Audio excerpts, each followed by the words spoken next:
സുഹൃത്തുക്കളെ, ഇന്നത്തെ വീഡിയോയിൽ നമ്മൾ ഉൾപ്പെടുത്തിയിട്ടുള്ളത് ചുങ്കം റിയൽ റണ്ണേഴ്സിൻ്റെ ഒരു പ്രോഗ്രാമാണ്. വ്യായാമത്തിലൂടെ ആരോഗ്യം സംരക്ഷിക്കുക എന്ന ഉദ്ദേശത്തോടു കൂടി ചുങ്കം ബാപ്പുവിൻ്റെ നേതൃത്വത്തിൽ നടന്നു വരുന്ന ചുങ്കം റിയൽ റണ്ണേഴ്സിൽ ഇന്ന് അതിഥിയായി വന്നിട്ടുള്ളത് കമറുദ്ദീൻ കരിങ്കപ്പാറയാണ്. അദ്ദേഹത്തെ നമ്മൾക്കൊന്ന് പരിചയപ്പെടാം. ഈ പരിപാടി നടക്കുന്നത് വെട്ടിച്ചിറ NH66 വെച്ചാണ്. ഈ പരിപാടിയിലേക്ക് നിങ്ങൾക്ക് ഏവർക്കും സ്വാഗതം.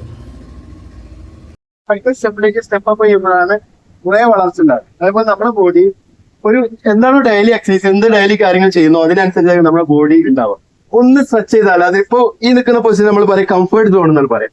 അത് പ്രത്യേകിച്ച് ഗ്രോത്ത് ഒന്നും വേണ്ട, ഇങ്ങനെയൊക്കെ പോയാൽ മതി എന്നുള്ളതിന് കംഫർട്ട് സോൺ എന്ന് പറയാം. അപ്പൊ ആ സ്റ്റെപ്പിൽ ഒന്ന് സ്റ്റെപ്പ് ചെയ്താൽ കുറച്ച് ഫിയർ ഒക്കെ ഉണ്ടാവും, കുറച്ച് ബുദ്ധിമുട്ടുകൾ ഉണ്ടാവും, അസ്വസ്ഥത ഉണ്ടാവും. നമുക്കറിയാം നമ്മൾ റോഡ് വരുന്ന സമയത്ത് കുറെ ബുദ്ധിമുട്ടുകൾ ഉണ്ടായിരുന്നു. അതേപോലെ തന്നെ നമ്മൾ എക്സസൈസ് ചെയ്യുമ്പോൾ എന്തെങ്കിലും കാര്യങ്ങൾ ചെയ്യുമ്പോൾ കുറച്ച് അസ്വസ്ഥതകളൊക്കെ ഉണ്ടാവും. കുറെ ആളുകൾ ഈ അസ്വസ്ഥത ഉണ്ടാകുമ്പോൾ തിരിച്ചു പോകും. അപ്പൊ ഒന്നാം തീയതി എല്ലാവരും ജിമ്മിന് വേണ്ടി ജോയിൻ ചെയ്യും. ആ ബോഡി പെയിൻ ഒക്കെ തുടങ്ങുന്ന സമയത്ത് വീണ്ടും തിരിച്ച് പഴയ സ്ഥാനത്തേക്ക് തന്നെ പോകും. അപ്പോൾ അടുത്ത സോണാണ് ഫിയർ. ഇവിടെ ഫിയർ ഉണ്ടാവും, കൺഫ്യൂഷൻ ഉണ്ടാവും, നമ്മൾ തിരിച്ചു പോകും.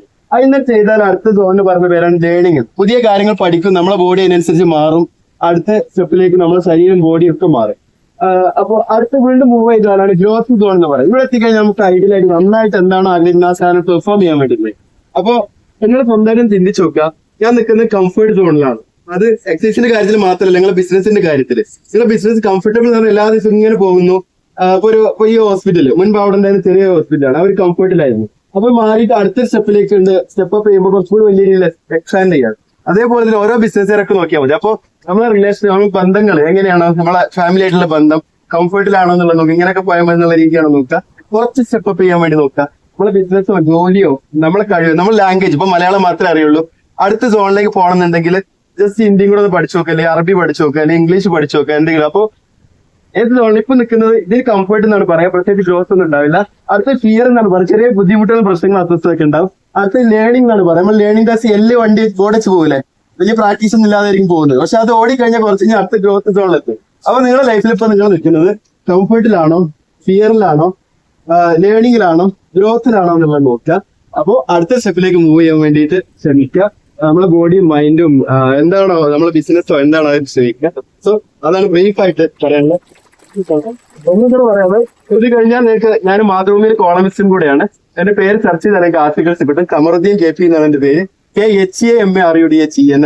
നമുക്ക് ഇത്തരം പഠനമായിട്ട് ബന്ധപ്പെട്ട കുട്ടികളുടെ ലേണിംഗും ഗ്രോത്തും കോഴ്സുകളൊക്കെ ആയിട്ട് ബന്ധപ്പെട്ട കാര്യങ്ങളൊക്കെ വായിക്കാവുന്നതാണ്.